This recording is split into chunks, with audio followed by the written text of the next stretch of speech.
నేను మీ మహేష్. ఉమ్మడి మెదక్ జిల్లా వ్యాప్తంగా ప్రధాన వార్తలు చూసుకున్నట్టయితే సర్పంచ్ వార్డు సభ్యులకు వేలంపాట వేస్తే చట్టరీత్యా క్రిమినల్ కేసులు నమోదు చేస్తామని చెప్పి మెదక్ జిల్లా కలెక్టర్ రాహుల్ రావు హెచ్చరించారు. సిద్దిపేట జిల్లా అర్బన్ మండలం పొన్నాలలో బీఆర్ఎస్ పార్టీ జిల్లా కార్యాలయంలో దీక్షా దివస్ కార్యక్రమంలో ఎమ్మెల్యేలు హరీష్ రావు, కొత్త ప్రభాకర్ రెడ్డి, ఎమ్మెల్సీలు దేశపతి శ్రీనివాస్ యాదవ్ రెడ్డి పార్టీ శ్రేణులు పాల్గొన్నారు.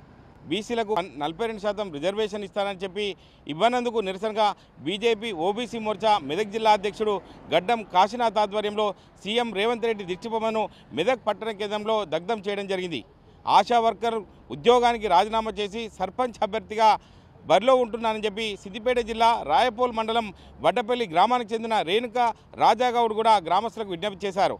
సంగారెడ్డి జిల్లా జిన్నారం మున్సిపాలిటీ పరిధిలో హండూరు గ్రామంలో కాలేజ్ బస్సు నడుపుతున్న సమయంలో గుండెపోటు రావడంతో స్తంభానికి ఢీకొట్టి స్టీరింగ్ పైనే మృతి చెందడం జరిగింది. బస్సులో ఉన్న 8 మంది విద్యార్థులు తప్పిన ప్రమాదంగా చెప్పుకోవచ్చు.